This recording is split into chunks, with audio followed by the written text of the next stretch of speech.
ഇന്ന് നമ്മൾ ഡിസ്കസ് ചെയ്യാൻ പോകുന്ന ടോപ്പിക്കാണ് ആക്സിലറേറ്റഡ് അസസ്മെന്റ്.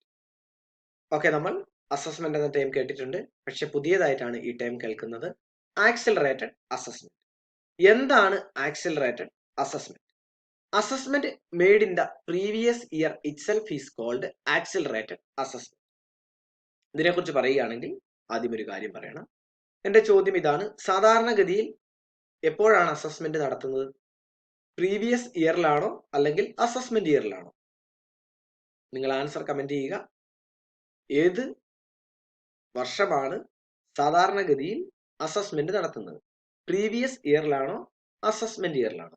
നമ്മൾ ഇൻകം ഏൺ ചെയ്യുന്നത് പ്രീവിയസ് ഇയറിലാണ്, ടാക്സ് കൊടുക്കുന്നത് പ്രീവിയസ് ഇയറിലെ ഇൻകത്തിൻ്റെതാണ്.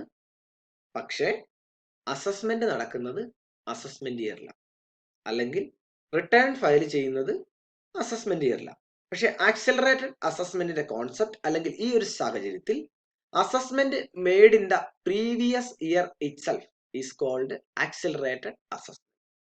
സാധാരണഗതിയിൽ അസസ്മെന്റ് ഇയറിൽ നടത്തുന്ന ആ ഒരു പ്രക്രിയ, അതായത് അസസ്മെന്റ്, നമ്മൾ പ്രീവിയസ് ഇയറിൽ തന്നെ നടത്തുന്നു. അതിനെയാണ് ആക്സിലറേറ്റഡ് അസസ്മെന്റ് എന്ന് പറയുന്നത്. മറ്റൊരു രീതിയിൽ പറയുകയാണെങ്കിൽ, assessee is assessed during the previous year itself. Assessee previous ഇയറിൽ തന്നെ, അല്ലെങ്കിൽ ഇൻകം നേടിയ വർഷം തന്നെ അസസ് ചെയ്യപ്പെടും. ഈ സാഹചര്യത്തിൽ നമുക്ക് ആക്സിലറേറ്റഡ് അസസ്മെന്റ് എന്ന് പറയുവാൻ സാധിക്കും. ഓക്കെ, ഇനി നമ്മൾ കാണുവാൻ പോകുന്നത് cases in which accelerated assessment is done, അല്ലെങ്കിൽ ആക്സിലറേറ്റഡ് അസസ്മെന്റ് ആപ്ലിക്കബിൾ ആകുന്ന സാഹചര്യങ്ങൾ ഏതാണ്? ഏതൊക്കെ സാഹചര്യങ്ങളിലാണ് ആക്സിലറേറ്റഡ് അസസ്മെന്റ് നടത്തേണ്ടത്? ഇതിനെക്കുറിച്ച് നമ്മൾ തീർച്ചയായിട്ടും അറിഞ്ഞിരിക്കണം. 5 സാഹചര്യങ്ങളിലാണ് ആക്സിലറേറ്റഡ് അസസ്മെന്റ് നടത്തുന്നത്. സെക്ഷൻ 172ലും സെക്ഷൻ 175ലും സെക്ഷൻ 174ലും സെക്ഷൻ 176ലും സെക്ഷൻ 174A-ലുമാണ് ഇതിനെക്കുറിച്ച് പറഞ്ഞിരിക്കുന്നത്. നിങ്ങൾക്കൊരു ലിസ്റ്റ്, അല്ലെങ്കിൽ 5 സാഹചര്യങ്ങൾ നിങ്ങൾക്ക് ഇവിടെ സ്ക്രീനിൽ കാണുവാൻ സാധിക്കുന്നുണ്ട്. ഇതിന്റെ എക്സ്പ്ലനേഷനിലേക്കാണ് നമ്മൾ പോകുന്നത്. ഓക്കെ, നമുക്ക് ഒന്നാമത് തന്നെ നോക്കാം. Income of non resident from shipping business. ഈ ഒരു കാര്യത്തിൽ നമുക്ക് മൂന്നായിട്ട് കട്ട് ചെയ്യാം. ഒന്ന് ഇൻകം, വരുമാനം. ആരുടെ? ഓഫ് നോൺ റെസിഡന്റ്, അതായത് ഇന്ത്യയിൽ സ്ഥിരതാമസക്കാരല്ലാത്ത വ്യക്തിയെ നോൺ റെസിഡന്റ്. റെസിഡൻഷ്യൽ സ്റ്റാറ്റസ് എന്നൊരു ടോപ്പിക് ഉണ്ട്. അതിന് കീഴിൽ റെസിഡന്റ് ആരാണ്, നോൺ റെസിഡന്റ് ആരാണ്, മുതലായ കാര്യങ്ങളൊക്കെ നമ്മൾ വളരെ വ്യക്തമായിട്ട് കാണും. വരുന്ന വീഡിയോസിൽ നമുക്കത് കാണുവാൻ സാധിക്കുന്നു. അപ്പോൾ ഇൻകം ഓഫ് നോൺ റെസിഡന്റിന്റെ ഇൻകം.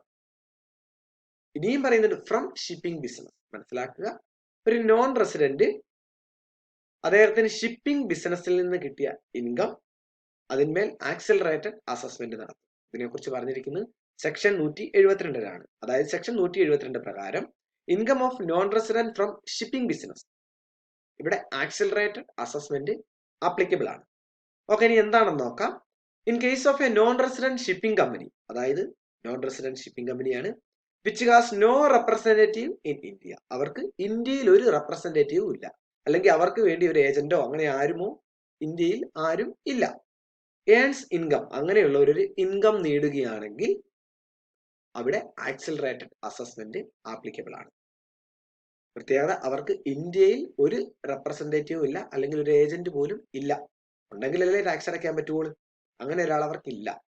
അവരെന്ത് ചെയ്തു? ഇന്ത്യയിൽ നിന്ന് ഇൻകം ഏൺ ചെയ്തു. അങ്ങനെയാണെങ്കിൽ അവർ പ്രീവിയസ് ഇയറിൽ തന്നെ ടാക്സ് അടയ്ക്കണം, അല്ലെങ്കിൽ അസസ്മെന്റ് നടത്തണം. Ship will not be allowed to leave the port till the tax on such income has been paid. പോർട്ടിൽ നിന്ന് ആ കപ്പല് പോകുവാൻ നമ്മൾ അനുവദിക്കില്ല. കാരണം എന്നാ? അവർ ടാക്സ് അടയ്ക്കുന്നവരെ, അവർ ടാക്സ് അടച്ചാൽ മാത്രമേ, അല്ലെങ്കിൽ ആ പ്രീവിയസ് ഇയറിൽ അപ്പോൾ തന്നെ ടാക്സ് അടച്ചെങ്കിൽ മാത്രമേ പോർട്ടിൽ നിന്ന് അവരുടെ ഷിപ്പ് പോകുവാൻ നമ്മൾ അനുവദിക്കുകയുള്ളൂ. ഓക്കെ, ഇനി എന്താണ് അവരുടെ ഇൻകം? അങ്ങനെ ഒരു ചോദ്യം വരാം. എന്താണ് അവരുടെ ഇൻകം? അപ്പൊ ഷിപ്പിനകത്ത് ചിലപ്പോൾ ഉള്ളത് ആളുകളായിരിക്കാം, അല്ലെങ്കിൽ മെയിലുകളായിരിക്കാം, അല്ലെങ്കിൽ ഗുഡ്സ് ആയിരിക്കാം, അല്ലെങ്കിൽ ലൈഫ് സ്റ്റോക്ക് ആയിരിക്കും, എന്ത് വേണേലും ആകാം. അപ്പൊ അത് അവർ ക്യാരി ചെയ്യുന്നതിന് അവർക്കൊരു ഇൻകം കിട്ടും, ഒരു വരുമാനം കിട്ടും, ഒരു റവന്യൂ ഉണ്ട്, ഒരു പേയ്മെന്റ് ഉണ്ട്. അവിടെ ഒരു പേയ്മെന്റ്. അവിടെ നടത്തിയ പേയ്മെന്റ്, അവർക്ക് കിട്ടിയ പേയ്മെന്റ് അല്ലെങ്കിൽ കിട്ടുവാൻ പോകുന്ന പേയ്മെന്റ്, അതിന്റെ 7.5% ഇൻകം ആക്കി കണക്കാക്കും. അതിന്റെ ആ പേയ്മെന്റിന്റെ 7.5%യാണ് അവിടെ എന്തായി കണക്കാക്കുന്നത്? ഇൻകം ആയിട്ട് കണക്കാക്കുന്നത്. സോ ഒന്നാമത്തെ സാഹചര്യം income of non resident from shipping business. അവരുടെ പ്രത്യേകത, അവർക്ക് ഇന്ത്യയിൽ റെപ്രസെന്റേറ്റീവ് ആയിട്ട് ആരും ഇല്ല. അവർ ഇന്ത്യയിൽ നിന്ന് ഇൻകം നേടുന്നു. അവർ ആ പ്രീവിയസ് ഇയറിൽ തന്നെ ടാക്സ് അടയ്ക്കണം. ടാക്സ് അടച്ചില്ലെങ്കിൽ അവരുടെ ഷിപ്പ് ഇന്ത്യൻ പോർട്ട് അല്ലെങ്കിൽ നമ്മൾ അവിടുന്ന് കടത്തി വിടുകയില്ല. നമ്മൾ പോകുവാൻ അവരെ അനുവദിക്കില്ല. ഇനി അവരുടെ ഇൻകം എന്ന് പറഞ്ഞാൽ 7.5% അല്ലെങ്കിൽ 7.5% of the amount will be deemed to be the income. 7.5% ആയിരിക്കും അവരുടെ ഇൻകം ആയിട്ട് കണക്കാക്കുന്നത്. എന്തായിരിക്കും അവരുടെ കപ്പലിലുള്ളത്? ലൈഫ് സ്റ്റോക്ക് ആയിരിക്കാം, പീപ്പിൾ ആയിരിക്കാം, മെയിൽ ആയിരിക്കാം, ഗുഡ്സ് ആയിരിക്കാം. എന്താണെങ്കിലും അവർ ഇവിടെ ഒരു പേയ്മെന്റ് ഉണ്ടായിട്ടുണ്ട്. ആ പേയ്മെന്റ് അവർക്ക് എക്സ്പെൻസ്, ഒത്തിരി കാര്യങ്ങൾ അവർക്ക് ഇൻകം ആകുന്നുണ്ട്. എന്തായാലും ആ കിട്ടുന്ന പേയ്മെന്റിന്റെ 7.5% ആയിരിക്കും അവരുടെ ഇൻകം ആയിട്ട് കണക്കാക്കുന്നത്. ഈ ഒരു സാഹചര്യം എല്ലാവർക്കും വ്യക്തമാണെന്ന് വിചാരിക്കുകയാണ്. സെക്ഷൻ 172 ഇതിനെക്കുറിച്ച് പറഞ്ഞിരിക്കുന്നത്. രണ്ടാമത്തെ സാഹചര്യം income of persons leaving India. അതായത് ഒരു വ്യക്തി ഇന്ത്യയിൽ നിന്ന് പോവുകയാണ്. അദ്ദേഹത്തെ കുറിച്ച് പറഞ്ഞേക്കുന്നത് സെക്ഷൻ 174 പക്ഷെ എല്ലാവരും ഇന്ത്യയിൽ നിന്ന് പോയെന്ന് കരുതി ആക്സിലറേറ്റഡ് അസസ്മെന്റ് അല്ലെങ്കിൽ പ്രീവിയസ് ഇയറിൽ തന്നെ ടാക്സ് അടയ്ക്കേണ്ട ആവശ്യമില്ല.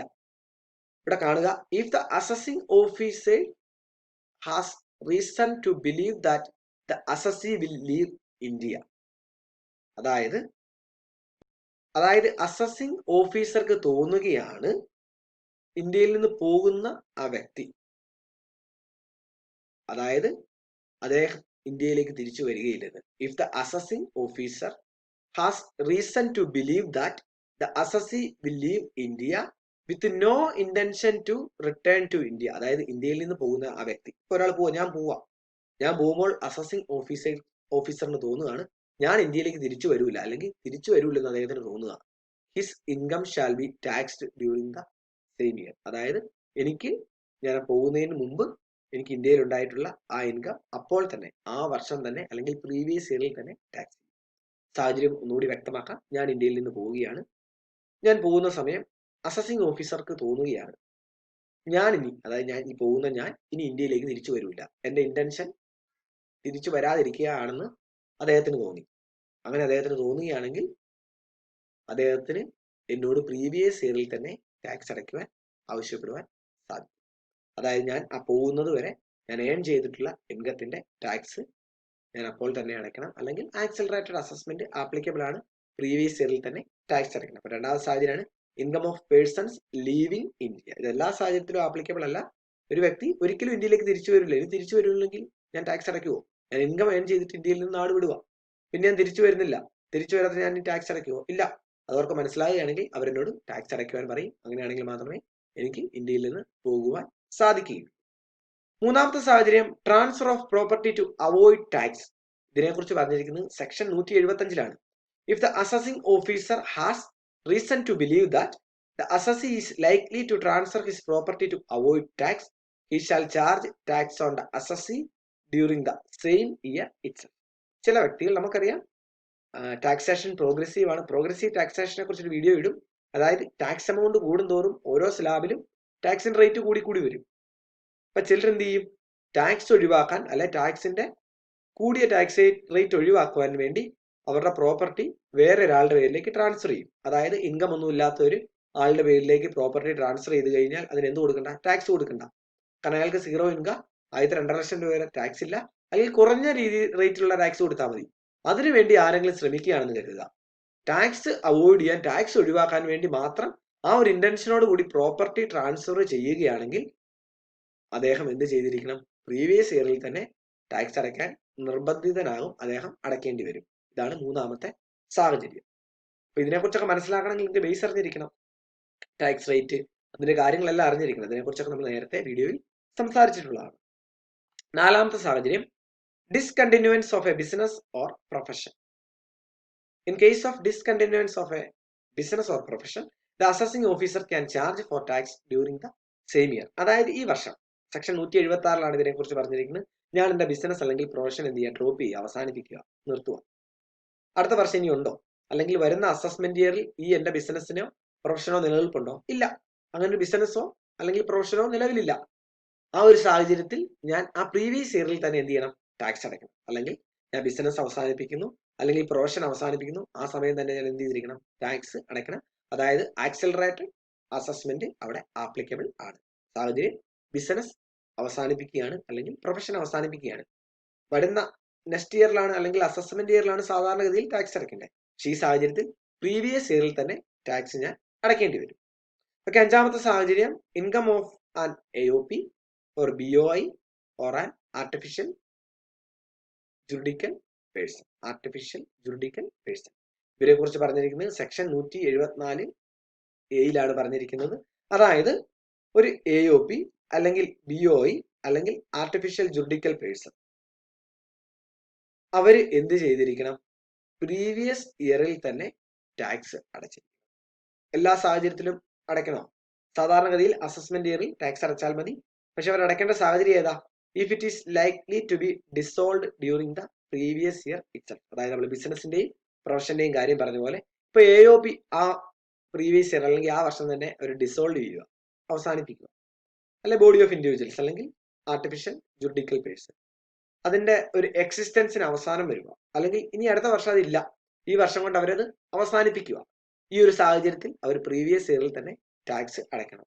അല്ലെങ്കിൽ ചില AOPകൾ ചില BOIകളൊക്കെ നമ്മൾ സെറ്റപ്പ് ചെയ്യുന്ന എന്തിനാ? ഒരു പർട്ടിക്കുലർ പർപ്പസിന് വേണ്ടിയായിരിക്കും. നമ്മൾ അസോസിയേഷൻ ഓഫ് പേഴ്സൺ അല്ലെങ്കിൽ ബോഡി ഓഫ് ഇൻഡിവിജ്വൽ ഒക്കെ സെറ്റപ്പ് ചെയ്യുന്നതിന് വേണ്ടിയായിരിക്കും. ഒരു പർട്ടിക്കുലർ പർപ്പസിന് വേണ്ടിയായിരിക്കും. ആ പർപ്പസ് അവസാനിക്കുന്നതോട് കൂടി എന്ത്? It ceases to exist. അതായത് ഇനി ആ അസോസിയേഷൻ ഇല്ല അല്ലെങ്കിൽ ആ ബോഡി ഓഫ് ഇൻഡിവിജ്വൽ ഇല്ല. ആ ഒരു സാഹചര്യത്തിൽ അവർ പ്രീവിയസ് ഇയറിൽ തന്നെ ടാക്സ് അടയ്ക്കണം അല്ലെങ്കിൽ അസസ്മെന്റ് നടത്തണം, അല്ലെങ്കിൽ അവിടെ ആക്സിലറേറ്റഡ് അസസ്മെന്റ് ആപ്ലിക്കബിൾ ആണ്.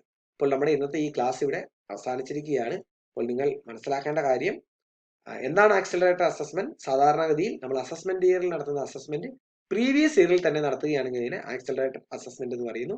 ഇത് നടത്തേണ്ട സാഹചര്യം 5 സാഹചര്യങ്ങളാണ്. ഒന്ന്, income of non resident from shipping business. അവർക്ക് ഇന്ത്യയിൽ റെപ്രസെന്റേറ്റീവ്സ് ഇല്ലായിരിക്കും, ഷിപ്പ് പോകുവാൻ അനുവദിക്കില്ല, 7.5% ഇൻകം ആയിട്ട് കണക്കാക്കും. 2, income of persons leaving India. ഓഫീസർക്ക് തോന്നുകയാണ് നമ്മൾ ലീവ് ചെയ്തു കഴിഞ്ഞാൽ പിന്നീട് ഒരിക്കലും ഇന്ത്യയിലേക്ക് തിരിച്ചു വരില്ല, അങ്ങനെയാണ് അദ്ദേഹം അനുമാനിക്കുന്നു, അദ്ദേഹം അങ്ങനെ വിചാരിക്കുകയാണെങ്കിൽ നമ്മൾ എന്ത് ചെയ്യണം? നമ്മളോട് ടാക്സ് അടയ്ക്കാൻ ആവശ്യപ്പെടും. അടുത്ത, transfer of property to avoid tax. Tax ഒഴിവാക്കുവാൻ വേണ്ടി നമ്മളൊരു പ്രോപ്പർട്ടി ട്രാൻസ്ഫർ ചെയ്യുക, അതാണ് നമ്മുടെ ഇന്റൻഷൻ. ടാക്സ് വെട്ടിക്കുക, അതാണ് നമ്മുടെ ലക്ഷ്യം. നമ്മൾ പ്രീവിയസ് ഇയറിൽ തന്നെ ടാക്സ് അടയ്ക്കേണ്ടി വരും. അല്ലെങ്കിൽ ബിസിനസ് ഓർ പ്രൊഫഷൻ നമ്മൾ അവസാനിപ്പിക്കുക, ഈ വർഷം തന്നെ അവസാനിപ്പിക്കുക. പിന്നീട് അടുത്ത വർഷം ആ ബിസിനസ് ഉണ്ടോ അല്ലെ പ്രൊഫഷൻ ഉണ്ടോ? ഇല്ല. അതുകൊണ്ട് ഈ വർഷം തന്നെ നമ്മൾ അതിന്റെ ടാക്സ് അടയ്ക്കണം. അടുത്ത, income of AOP, BOI or artificial juridical person. ഈ സാഹചര്യത്തിലും ഏത് സാഹചര്യ? അവര് ഇനിയില്ല, ഈ വർഷം തന്നെ അതിന്റെ എക്സിസ്റ്റൻസ് ഇല്ലാണ്ടാവുക, അല്ലെങ്കിൽ AOP അല്ലെങ്കിൽ BOI അവരെന്ത് ചെയ്യുക? ഡിസൊല്യൂഷൻ സംഭവിക്കുക. ആ സാഹചര്യത്തിൽ എന്ത് ചെയ്യണം? നമ്മൾ ആ പ്രീവിയസ്, കാരണം അടുത്ത വർഷം അവരില്ല. മിക്കപ്പോഴും AOPയും BOI ഒക്കെ സെറ്റപ്പ് ചെയ്യുന്നത് നമുക്കറിയാം, ചിലപ്പോൾ പർട്ടിക്കുലർ ആയിട്ടുള്ള പർപ്പസ്, ആ പർപ്പസ് കഴിഞ്ഞാൽ പിന്നെ ഉണ്ടോ? ഇല്ല. അപ്പൊ അവരോട് എന്ത് പറയും? പ്രീവിയസ് ഇയറിൽ തന്നെ ടാക്സ് പേയ്മെന്റ് നടത്തുവാൻ പറയും. ഓക്കെ, എന്റെ ചോദ്യം എന്താണ് ആക്സിലറേറ്റഡ് അസസ്മെന്റ്? രണ്ടാമത്തെ ചോദ്യം, ഏതൊക്കെ സാഹചര്യത്തിലാണ് ആക്സിലറേറ്റഡ് അസസ്മെന്റ് നടത്തേണ്ടത് അല്ലെങ്കിൽ ആപ്ലിക്കബിൾ ആകുന്നത്? ഇതിന്റെ ആൻസർ നിങ്ങൾ കമന്റ് ചെയ്യുക. ഇന്നത്തെ ക്ലാസ് അവസാനിച്ചിരിക്കുകയാണ്. Thank you.